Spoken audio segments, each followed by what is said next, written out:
There you go, she's gonna be the Katsuki of this series, as if we haven't already gotten enough Mahotsukai callbacks already.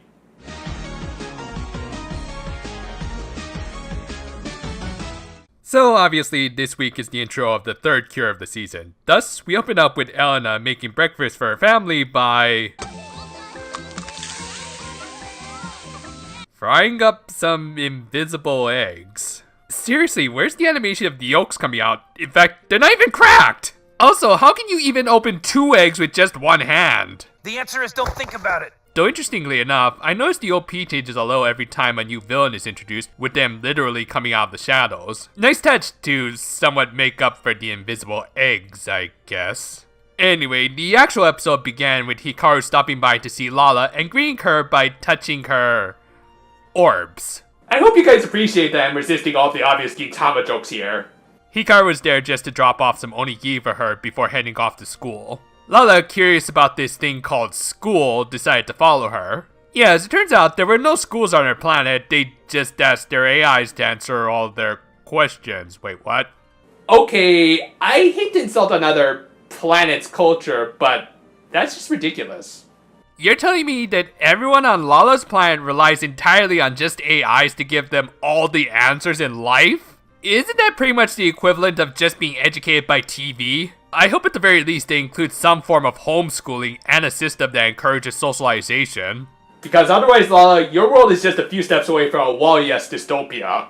Anyway, that questionable little bit of world building aside, the son of the school had arrived. As her bio gave away, Elena was extremely popular, and yet she didn't even have to dress up like a guy to get the Yuri's blooming in full.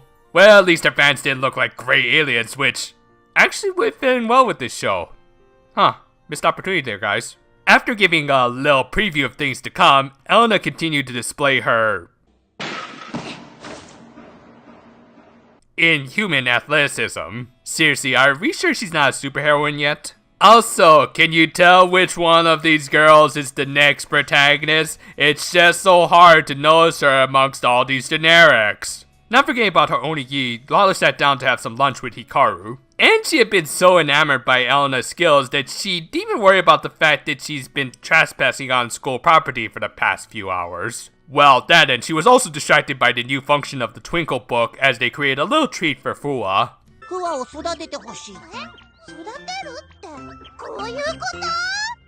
Yeah, nice subtle hinting at how your toys work there, guys.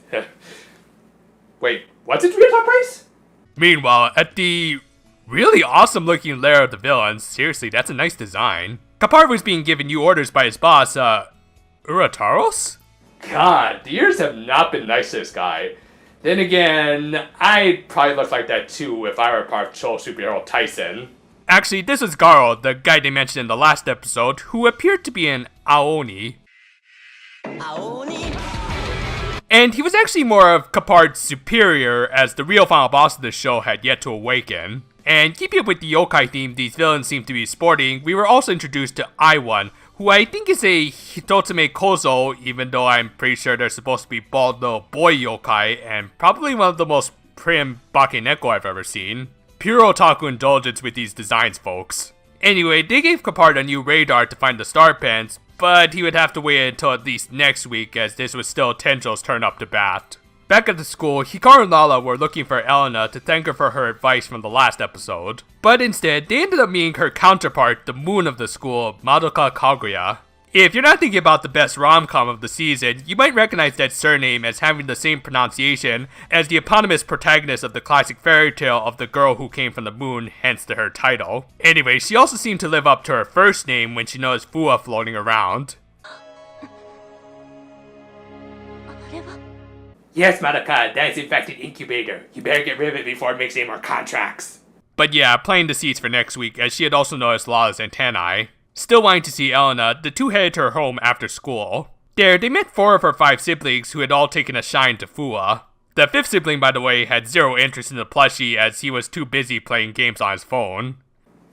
Kids these days. Oh shoot, my AP's fully charged already. Elena took the time to explain how her father named their flower shop after the word for smile in his native language. She did take the time to see where her father was from, though she really didn't need to based on that sombrero that's just hanging there. Anime's just never been solid with its portrayal of Hispanics, have they? Anyway, after retrieving Fua, the girls parted ways. On their way home, the Precure just ran into Tenjo. Okay, I realize Prunes looks like a Dragon Quest slime, especially in this episode, but you guys really should include random enemy encounters. I mean, I get she's using that new radar to find the star pens, but a little more dramatic build-up and better framing of the scene wouldn't hurt. Anyway, they engaged her, and again, Tenjo showed off her abilities as a strategist by having her minions set off a smoke bomb and isolating both the Precure and their fairy friends. It was actually a really smart and fairly devious plan, as she was psychologically throwing them off their game by making them all concerned for one another. Noticing the smoke bomb and realizing that her new friends had gone home in that same direction, Elena decided to investigate. When she got there and saw the weird alien creatures trying to capture the alien baby, she froze up. So, on top of being the Now and Itsuki of the show, she's now also part Hana? Okay girl, you're kinda putting it on there.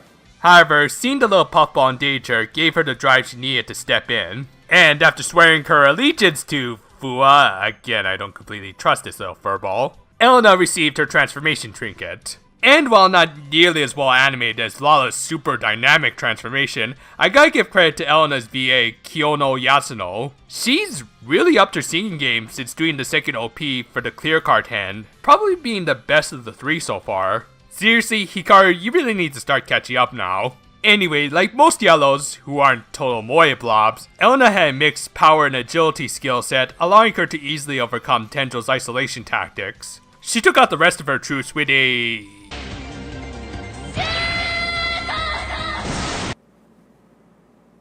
Do I even need to point it out?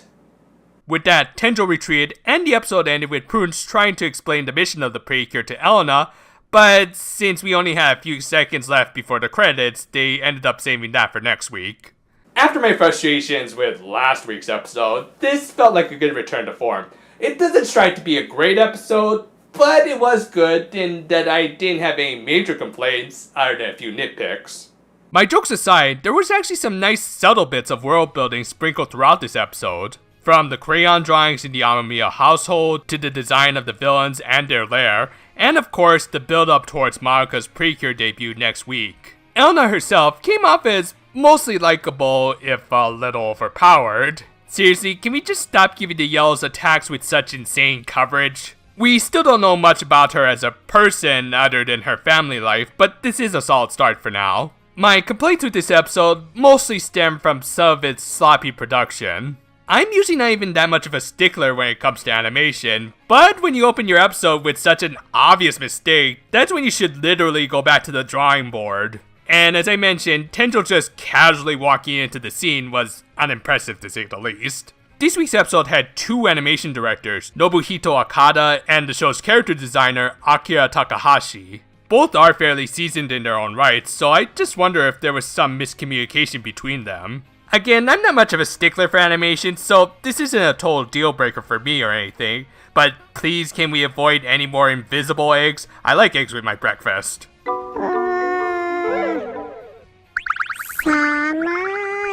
If you haven't seen it yet, I just posted my overview regarding my thoughts about Hakuto Precure. Spoilers, even though the title of the video kind of gives it away, the show left me highly conflicted, but it also gave me stuff to think about.